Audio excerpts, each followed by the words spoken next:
عید کے روزے شش عید کے روزے یہ کیا مطلب؟ یعنی کہ رمضان مبارک کے جس نے پورے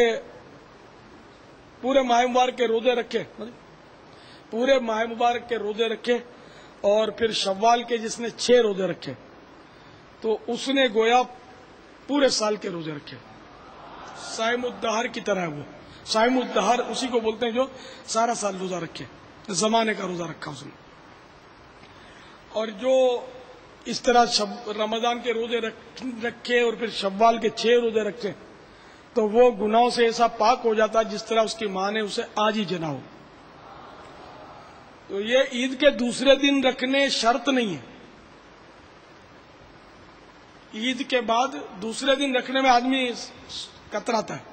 چھٹی کا دن ہوتا ہے اور دعوتیں ہوتی ہیں، تو گھر میں بھی کچھ اچھے اچھے کھانے پکتے ہیں عام طور پہ عید کے دنوں میں، تو تفریح کا بھی ذہن ہوتا ہے باتوں کا. تو وہ یعنی عورتوں میں یہ زیادہ مشہور ہے کہ عید کے دوسرے دن سے ضروری ہے. عید کے دوسرے دن یہ روزہ رکھتی ہیں، پھر یہ لگاتار 6 روزے رکھ کر پھر یہ عید مناتی ہیں. اسی کو شش عید کہتی ہیں. ہماری میمنی میں اس کو سسا عید بولتے ہیں، بگاڑ کے وہ. تو یہ سسا عید کو پھر یہ کچھ دعوت وغیرہ کرتے ہیں. تو یہ نہیں ہے، ضروری نہیں ہے. بلکہ عید کے دن تو روزہ حرام ہے.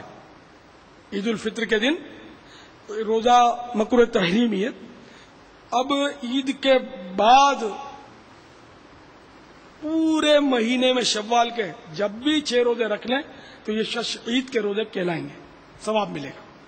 اور بہتر بہرشت میں یہ لکھا بہتر یہ کہ ایک دن چھوڑ کے ایک دن رکھے ناغے سے. تو کوشش فرمائے جن سے ممکن ہو وہ ضرور شش عید کے روزے رکھیں انشاءاللہ.